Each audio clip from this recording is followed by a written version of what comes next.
मौड़ी भैया मौड़ी।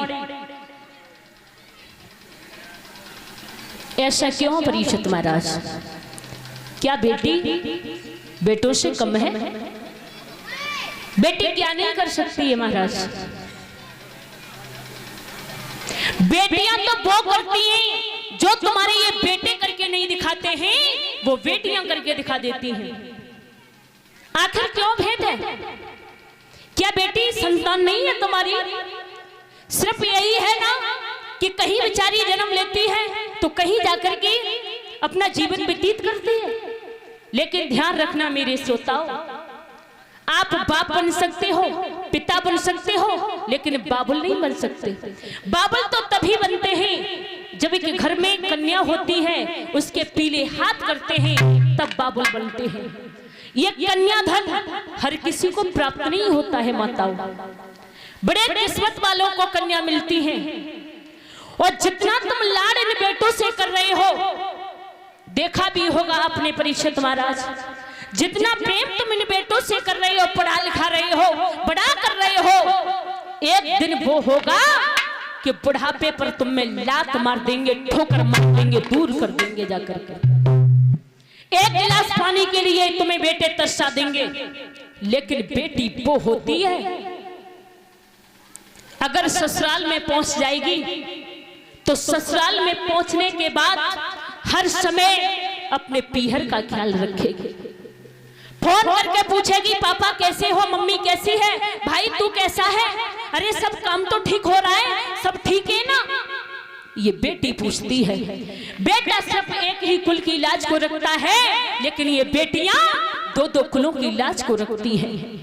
जब माँ के गर्भ में बच्चा होता है मेरे श्रोताओं, तो कोई माँ ये नहीं चाहती है कि मेरे घर में बेटी पैदा हो जाए। हर माँ की इच्छा होती है कि मेरे घर में लाला पैदा हो जाए, बेटा पैदा हो जाए। लेकिन बड़े नसीब से ये बेटी पैदा होती है। बोए जाते हैं बीज बेटे के, लेकिन उगाती है बेटियां। खाद पानी दी जाती है बेटों में, लेकिन लहलाती है बेटियां। और कई तरह से रुलाते हैं बेटे, लेकिन खुद रोती है बेटियां। बेटी कभी बेटों से कम नहीं है। जितना तुम प्रेम इन बेटों से करते हो, उतना ही प्रेम उन बेटियों से करो। वो बेटी कहती है कि हे पिता, हे माँ, मैं तेरा नाम रोशन कर दूंगी मेरे श्रोताओं। लेकिन हे प्रभु, हे दीनों के देला, हे पार ब्रह्म परमेश्वर, तू कन्या का जन्म मत देना। क्योंकि जिस घर में बेचारी पैदा होती है ना, पाल करके वो पिता 18-19 साल तक पालता है, और पालने के बाद में अपने कलेजे के टुकड़े को दूसरे के हवाले कर देता है। अगर किसी से पेन मांगा जाए ना परीक्षित महाराज, तो पेन देने में हिचकिचाएगा, लेकिन वो पिता अपने कलेजे के टुकड़े को दूसरे के हवाले कर देता है। वो माँ अपनी आत्मा को दे देती है, वो भाई अपनी परछाई को दे देता है, वो बहन अपने खेलने का खिलौना दे देती है। वो बेटी कहती है कि हे माँ, जो सबसे पहले भोजन करने वाली बारी किस्मत, तूने क्या लिख दिया इन बेटियों की किस्मत में। हे प्रभु, जो बेटी सबसे पहले भोजन करने वाली परीक्षित महाराज, ससुराल में जाने के बाद, सब लोगों को खिलाने के बाद, 2 रोटियों को अपने हाथ में पकड़ लेती है और एक कुन्ने में जाकर के बेचारी खा लेती है। कहती है माँ, जो तू अपने हाथों से मुझे भोजन खिलाती थी, तू अपने हाथों से बनाती थी, बड़ा आनंद आता था खाने में। लेकिन माँ, मैं सबसे भोजन पहले करने वाली, लेकिन आने के बाद में मैया सबको खिलाने के बाद में खाती हूँ। अगर पिता 2-4 महीना लेने के लिए नहीं गया, अगर फोन नहीं किया, तो ध्यान रखना वो बेटी चुप से फोन करेगी, पिताजी आखिर क्या कोई भूल बन गई, तुमने फोन क्यों नहीं किया? अरे मुझे लेने नहीं आओगे? बेटी तेरे ससुर मना कर रहे हैं, एक बार पापा पूछ करके देखो ना। तो पिता फिर फोन करता है, मैं बेटी को लेने के लिए आ रहा हूँ, वो ससुर मना कर देता है। बेटी फिर चुप से फोन करती है, पिता क्या बोला? बेटी मना कर दिया, वो रो करके रह जाती है। बेटी वो होती है महाराज, ध्यान रखना। अगर भाई एक गिलास पानी नहीं दे माता पिता को, बेटी कुछ नहीं कहेगी। लेकिन ससुराल से चलने के बाद में अपने पीहर आने के बाद अपने माता पिता को लेकर के ससुराल पहुंच जाएगी, लेकिन अपने भाई से कुछ नहीं कहेगी। बेटी वो होती है, ध्यान रखना, कभी भी अपने माता पिता को दुखी नहीं देख सकती है, बेटी वो होती है। लेकिन बहनों, बेटी अपने पिता की सर की पगड़ी होती है। कभी ऐसा गलत कदम ना उठाएं जो कि हमारे पिता की समाज में नीचे को गर्दन हो। हमेशा ऐसा बहादुरी का काम करिए जो हमारे पिता सिर उठा करके बात कर सके। महाराज, वो पिता जो अपनी बेटी को पालने के बाद में दूसरे के हवाले कर देता है, शादी कर देता है। मेरे श्रोताओं, 2-4 महीना पहले से तैयारी करेगा शादी की, लड़के वाला जितना दहेज मांगेगा वो पिता उतना ही दे देता है। महाराज, एक ही बात कहता है घर पर आकर के अपनी पत्नी से कि किसी भी बात की कोई भी कमी ना पड़ जाए। मेरी बेटी ये ना सोचे कि मेरे पिता ने मुझे ये नहीं दिया है। ध्यान रखना मेरे श्रोताओं, लेकिन बेटी बहुत समझदार है। बेटी कहती है कि हे पिता, भला तुम उदास क्यों हो, लेकिन वो पिता कुछ नहीं कहता है। देखा होगा 2-4 महीना पहले से तैयारी करने लगता है शादी की। महाराज, जब जयमाला का समय आता है तो देखा होगा कि सब लोग तैयार हो जाते हैं, रिश्तेदार तैयार हो जाते हैं, गांव वाले तैयार हो जाते हैं, लेकिन वो पिता खुद के कपड़े बदलना भूल जाता है। महाराज, अगर किसी से पेन मांगा जाए ना तो पेन देने में हिचकिचाएगा, लेकिन वो पिता अपने कलेजे के टुकड़े को दूसरे के हवाले कर देता है।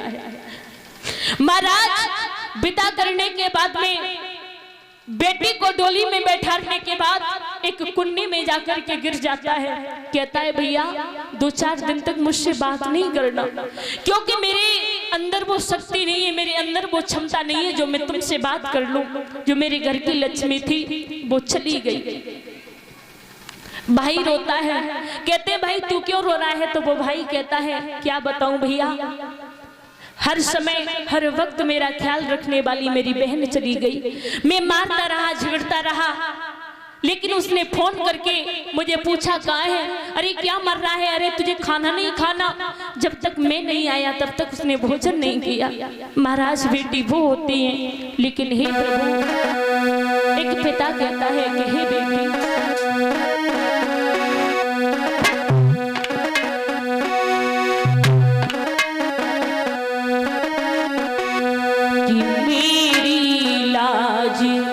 बचाना बुढ़िया। वो पिता कहता है कि हे बेटी, तू जा रही है ससुराल में, मेरी लाज बचाना बुढ़िया, और जाके तू ससुराल में नाम बड़ा कर देना कुल का, बेटी तू हर हाल में, मेरी लाज बचाना बुढ़िया, जाके तू ससुराल में नाम बड़ा कर देना कुल का, बेटी तू हर हाल में।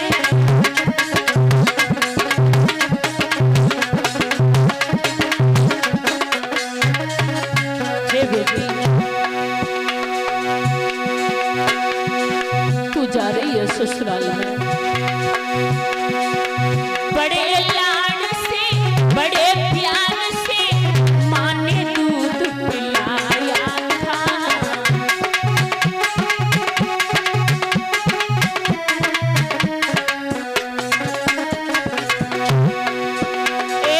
बड़े लाड से बड़े प्यार से माँ ने दूध पिलाया था।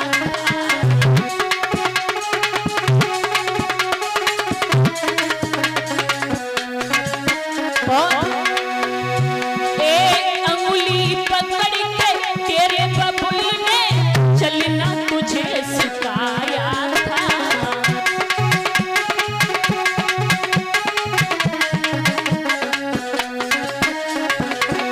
और बेटी, तेरे पिता ने इतना प्रेम किया तुझसे तेरी माँ ने,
श्रोताओं, ये बेटी वो है अनमोल रतन जो हर किसी को प्राप्त नहीं होता है। लेकिन बारे प्रभु और कन्हैया, अगर शायद है ब्रह्मा जी सृष्टि की रचना नहीं करते तो कभी भी ये बेटी पराई नहीं होती। माताओं, बेटी ससुराल रहती है, ख्याल पियर का रहता है। जब तक माता पिता है ना, तब तक उसका फीहर है। माता पिता गुजरने के बाद में रही भाइयों की इच्छा, बुलाना ना बुलाना। लेकिन अगर नहीं भैया बुलाएंगे कोई बात नहीं है। महाराज, जब सावन का महीना आता है ना, तो ये बहन बिना बुलाए चली आती है। ये बहन बिना बुलाए चली आती है। लेकिन ओरे प्रभु,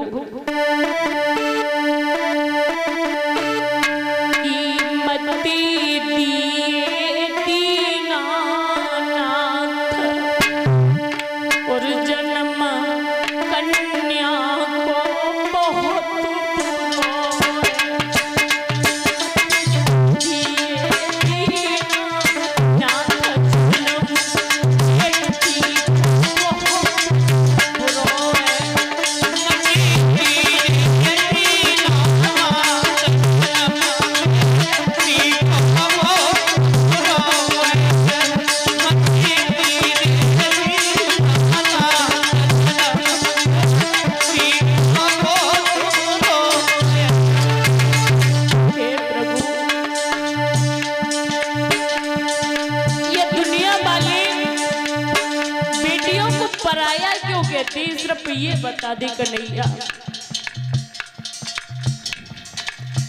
जब पलती है बड़ी होती है तो घर वाले कहते हैं माता पिता, बेटी ढंग से काम किया करो, तुम्हें पराये घर जाना है।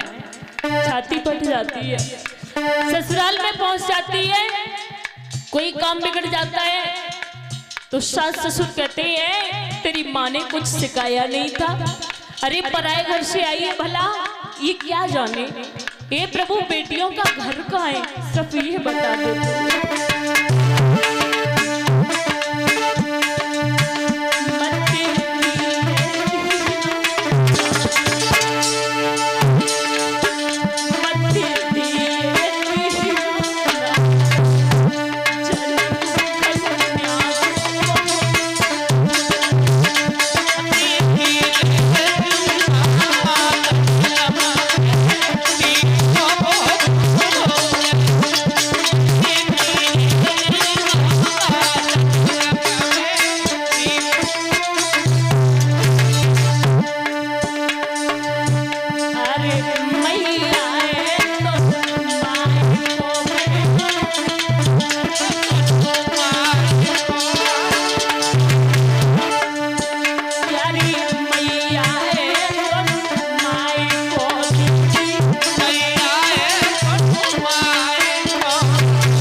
जाकर के पूछो महाराज, जिन बेटियों के माता पिता इस संसार में नहीं है, गुजर चुके हो, क्या बीतती है उनके दिल पर। वो अपना देश देखने के लिए बेचारी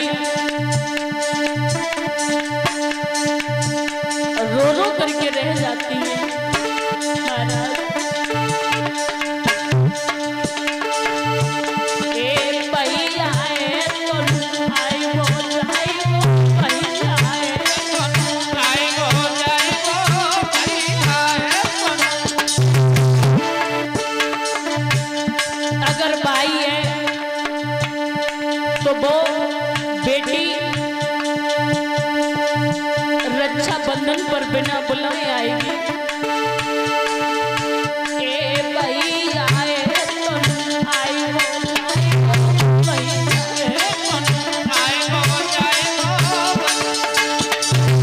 लेकिन माताओं बाबा के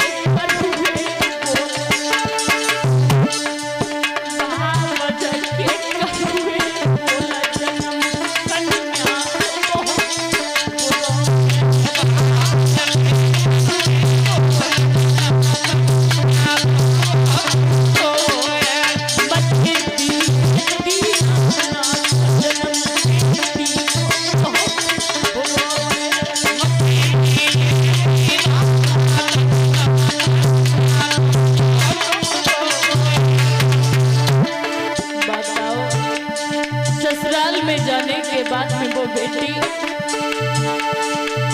ए सासु लिए तो सासुरो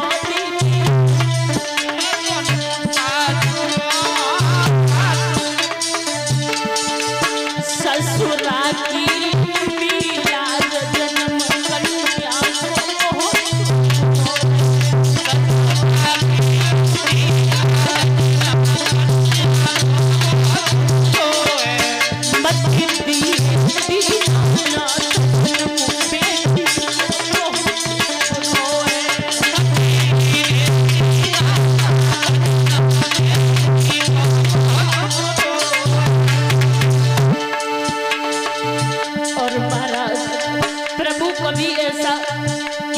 नहीं करे, क्योंकि पति और पत्नी माताओं जीवन रूपी रथ के दो पहिए होते हैं। अगर एक पहिया निकल जाए गाड़ी चल नहीं सकती है। लेकिन उनसे जाकर के पूछो जिनका पति संसार में नहीं है, वो बेचारी अपना जीवन व्यतीत कैसे करती है। अरे सही आए तनु आसरो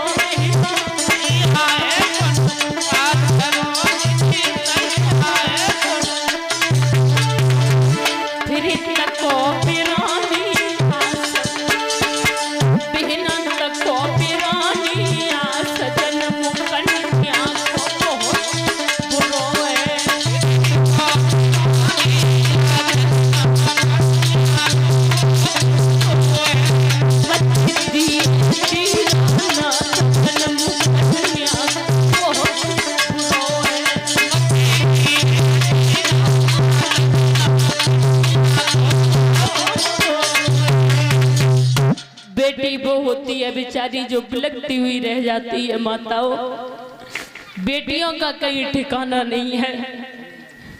लेकिन माताओं अरे ब्रह्म सृष्टि रचाई न होती है, अरे ब्रह्म सृष्टि रचाई न होती, बाबुल की प्यारी लाडो